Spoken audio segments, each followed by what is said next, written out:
Into this video, we're going to discuss the overall market. Things are looking very dicey right now. Things are looking real interesting. The market is at a critical level. It looks like the bears are taking over the market, so we're going to get you guys prepared as always. I'm also going to be sharing with you guys some stocks to keep in your watch list for tomorrow.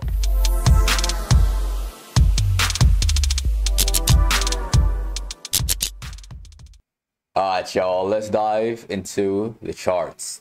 Right off the bat, we got the NASDAQ. And it looks like, it appears to me, that the indices are all rolling over and that the bears are in control. The retests of that 19,050 did not occur. I guess we could settle for these as the double top, like right here. And right here, we could settle for that as being the double top. But as of right now, again, things are looking real bearish. And this video, as you can see on the thumbnail, there is a bear on the thumbnail for a very good reason. All right, so now with what I'm seeing right now and with how certain stocks reacted through earnings, it looks like the beginning of another pullback. Something similar that we have seen over here, for example. I don't think it's going to be quite as drastic as we've seen in the middle of April. I don't know about this. Obviously, I am prepared for it. If we do see a move this massive, it will be phenomenal, right? Like a major pullback in the market would lead to a huge comeback for like the next few months, like a massive bullish run later. All right, so these pullbacks, they're not terrible. Markets need to pull back sometime. All right, and that's okay. We like volatility in the market. We like all of that. So pay attention to these things. Pay attention to those details. The next level of supports, as you can see right here, is this white line. If we continue to sell off tomorrow, 18,500 will be the level that I will be expecting to get reached, and that's where we might see some buyers step in and try to push the market a little bit higher. So watch for a drop on the NASDAQ to that level. I think it could get there tomorrow. If not tomorrow, then definitely by Friday. All right. Now let's look at the other indices, because this is the NASDAQ and it looks like it's getting bearish. We're gonna look at DIA. The Dow Jones futures, no, the Dow Jones ETF, I mean. And this one, it did a lot more than just test this level of support. Like it immediately just breached right throughout the gates. Yeah, it opened right below it, stayed below it, and then certain stocks reported earnings. I believe it was Okta reported earnings, HPQ reported earnings.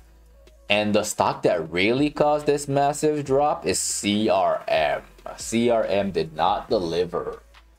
And their stock is down quite big by like 16%. All right. And the Dow Jones is taking a hit for it, along with a lot of the software stocks. And CRM is Salesforce, a software company. So that's the cause of this thing. The downtrend is not over yet. Until the trend changes, especially with the Dow Jones. My bearish stand on it is, I mean, it's still bearish, and the gap on the left right here is getting filled. It looks like it got more room to like to 382. It's already at 382, so we'll see what happens in the morning. Now, let's look at the VIX. Let's look at the VIX, because ever since the VIX broke above 13, it's been running rampant. The next level for this one that I would expect to get reached is where these short sellers are. There are short sellers right here. I expect us to get there very soon. Watch for the VIX for a move up to 16. All right. Now, one stock, or I would say one commodity that I think you're gonna like for tomorrow, that I want to share in this video, that is GLD. All right, I want to share DLD with y'all once again. It looks like a double top. It looks like a double top.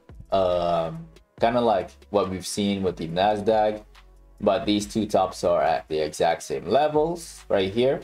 So a lot of room at the bottom, lots of room. There's also some gaps to fill at the bottom. Overall, gold is overvalued.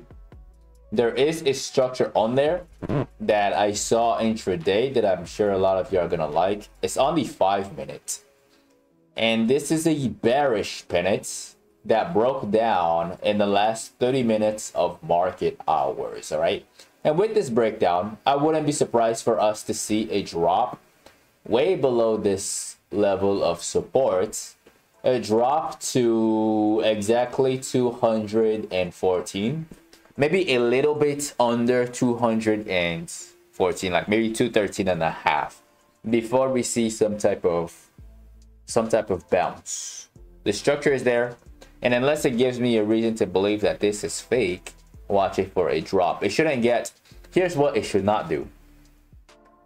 This bell right here that I'm setting should not ring. We should not see a 5-minute candle close above 216.45. We should see it open up right here around 215.5 and immediately flush down. All right, that's the bearish move that we want to see for this specific structure.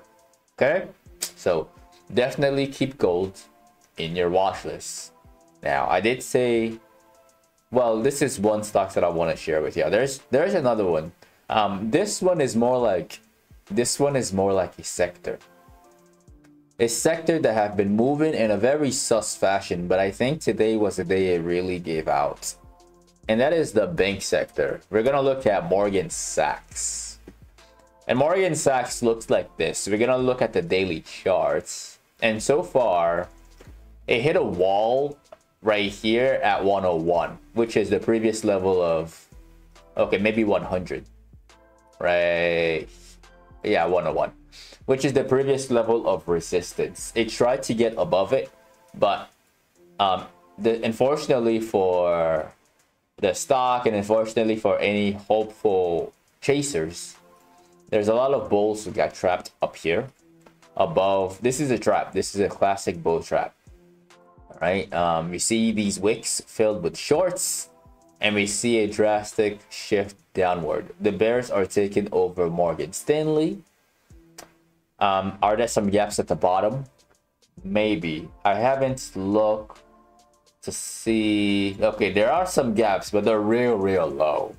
I don't expect Morgan Stanley to drop to $75 so soon. I don't expect that. But for tomorrow, watch it for a drop to the previous level of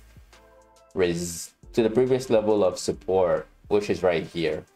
All right, there used to be, the cause of the run, at least the recent one right here, this half move, was because of this flag. It broke out, and right now is the time for a retest. So I think things are going to get interesting with the market when Morgan Stanley drops down to $94. Obviously, I expect the other banks to drop as well, along with this one. And then over here, if we can hold for I don't know how many days, but if we can hold this level, the move back up will be ferocious. All right, but for now, this is a bearish video, and we're discussing what's going to happen tomorrow specifically, or at most by Friday. All right, so that's the focus for this video. Watching for a drop to $94. All right, now a quick update. Yesterday I gave you guys one stock that was about to go crazy or insane, and that was Targets. And Targets, it did okay. I think it did okay. Like I shared this one with y'all. It dropped back down right above this level of support at 145. It held its own and just kept grinding up and grinding slowly. Eventually it went up a little bit higher.